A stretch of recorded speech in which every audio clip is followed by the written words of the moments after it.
Hello, friends and fans. Welcome to A Gato Getaway. If you're new here, I'm Lena. If you're returning, welcome back. Today we're going to be talking about all the things that are cute, that are creepy, and dare I say, bittersweet. Now, this video is about one of my favorite indie brands maybe you potentially could have never heard of. We're All Mad here was a Australian-based indie Lolita brand that was founded, I believe, in the early 2010s. I can confirm that the Sugary Bones dress was released originally in 2012 with a re-release in 2013. And honestly, there's not a lot of information that you can find about the brand anymore. The date confirmation came from the blog Asylum Baby that I'll leave linked below if you guys want to check them out and read more about their personal interactions with the designer Eden of We're All Mad Here. That was super interesting for me to read, and I'm a new subscriber of their brand. I also was able to dig up some information about the shop from, of all places, Lace Market listings.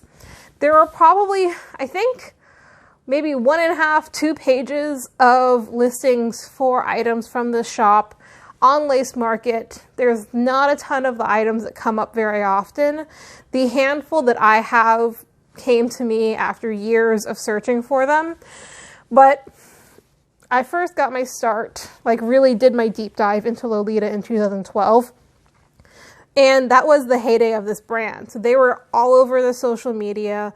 They were in my scope, and I fell in love with the pieces. I do remember right around the time I went to go try and purchase something from them, they had actually transitioned their shop from being focused on Lolita fashion to being, of all things, cupcake and cake trays that were made out of laser cut acrylic. And honestly, that makes a little bit of sense, being that the brand's name is inspired by an Alice in Wonderland quote, and they made cupcake and tea party trays inspired by Alice in Wonderland for the shop right up until it closed. The designer did later on start a new shop as well called Eden K or Eden Key. I'm not 100% sure how it's pronounced, but I'll leave a link to that below. And I do see in that shop some of the aesthetics that made me fall in love with the designer's work to begin with. And I hope that it's going well for them. The pieces that I've looked at are super cute. I'm definitely eyeing some of the earrings that they have. It's different from what we have here, but still, everything about these garments that I have just shows to me how much the designer actually cares about the work that they put into them. These pieces are 9 or 10 years old, likely, and they are still in such good condition that I wear them very regularly, and they hold together quite well. Most of the garments that We're All Mad Here released, the earlier ones were done in a cotton fabric, and the later ones were done in a polyester. The polyester ones definitely have held together better than the cotton, and I luckily can compare the two side by side. I have the Sugary Bones JSKs, and both of these are from the later release. I have the mint and then technically the purple. I say purple because in the original colorway release, like this black JSK was considered the pink, but the accent colors on here are definitely more purple for the second release. And I want to say the name of this print that I'm holding here, the skirt that I have, is called like Skullset. I could be confusing it with, you know, the Mario nonsense that happened a few years ago, but I'll leave the correct name down below if I got that wrong.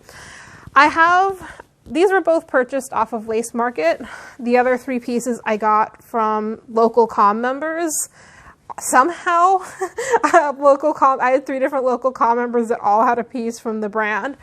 But I bought this one for myself originally, and then I spotted this one and my girlfriend bought it so we could twin to with each other, and now both garments live in my closet, which is just the way these things go. And I'm going to do a pan for you guys right before the end of this video. It'll show close-ups of everything, and I'll have these two side by side. The cotton fabric, though, has washed out to a certain extent. You can tell that the blacks here, just even from a distance, are not quite as vibrant as the blacks in the polyester, which is just the nature of printing on polyester. The inks are color fast as opposed to cottons, which there's no way to make a cotton print color fast, honestly. What else do I want to say about these dresses? Where All Mad here also released at least 2 other prints that I can remember and that I can find evidence of. One of them was a zombie unicorn cake print. This one, it just, to me, it seemed so obviously inspired by Angelic Pretty, but make it creepy. And I love it to pieces. At the time, it was probably my least favorite of them all. I mean, let's be honest, Sugary Bones. Sugary Bones is my favorite print that they've released, and that's why it was one of the first ones I was lucky enough to get. Honestly, I'd get, whenever I see anything by this brand, I have to resist the urge to grab it up. Anyway, the zombie unicorn print also was one of the few that had socks and a bag released for the same release. The Sugary Bones release did have matching stockings that I believe came out for the second release. There is one other print called simply Betty that is kind of more of a pinup style dress. It's a little bit simpler. I think there are bows that go down the front that may or may not be removable. This is not one that I have in my hand, so I can't confirm most of the details. But the print itself is simply all over scattered skulls. And it just gives me such wonderful Monster High vibes, even though this came out several years before Monster High was even like a twinkle in Mattel's eye. All of these pieces are just such a fun take on what if creepy aesthetics, but done in a cute kind of way. And that's one of the reasons why I love this brand. First, let's take a look at the Sugary Bones JSKs I have. As I mentioned before, I have the black and the mint colorway. I absolutely adore that each of the bones on here is like a different candy confection, or just like they're all unique. The cookie one is my favorite, definitely. The bibs on the bodices do all have actual functioning buttons, although they go nowhere. This bib does not actually open up at all. My favorite detail has to be the applique bone straps and the attention to detail when it comes to the buttons. Both of these dresses have waist ties and partial back shirring, as well as a side zipper on the right side. These are nice quality invisible zippers, which typically in Lolita can be annoying to use, but these ones are good enough quality and well installed that they actually leave a little bit of a gap here at the waist, which is where tends to be the problem in getting it up. I love these dresses. If I get a chance to find the third colorway in my size, I will definitely be getting it. Next we have the Skullset style skirt. I have both the purples here at the top and then the black colorway.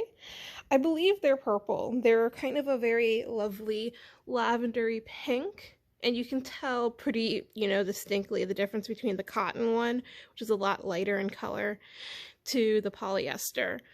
All 3 of them have a side zipper, a partial shirring panel in the back. The biggest thing with these ones is where the buttonhole was installed.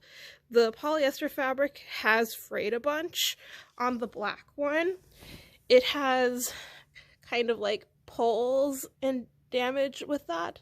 But again, the attention to detail with the buttons is super cute. All of them have this lovely mesh trim. They're fully lined, and they even have the custom brand tag in here, if I can find it real quick for you guys. Here we are. All of them have the same tag. It says we're all mad here. If me talking about them has helped you also fall in love with this brand, I am very sorry. As I mentioned, their pieces are really hard to find. They don't come up secondhand super often, and when they don't come up in a huge range of sizes. I was very lucky to find the plus size ones that I do have, and oh my gosh, they fit me so beautifully, guys. I can't even. Anyway, they were released in a different range of sizes, and at the time that they were originally released, the designer did make them somewhat custom, which is why, in part, I also believe that they were handmade. What else do I want to say? I just wanted you guys to be aware of this indie brand, even if they are now defunct. They are no longer a brand that you can order from directly. It definitely helps, I think, just to like do some form of archiving for these designs. I'm not even sure that they're on Lolibrary, and in fact, after this video, if they're not, I'm gonna submit my own owner photos of these just to have some level of documentation out there, because there are so many amazing indie brands back then and today that are making amazing work. If you guys would like to know about other indie brands that I'm obsessed over, please leave a comment down below. Let me know that you liked this video.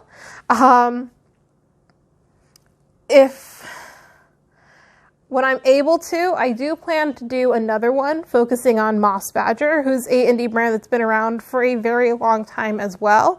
I have a pretty sizable collection of their garments, and also pieces from throughout the ages of when they started and when they are still going.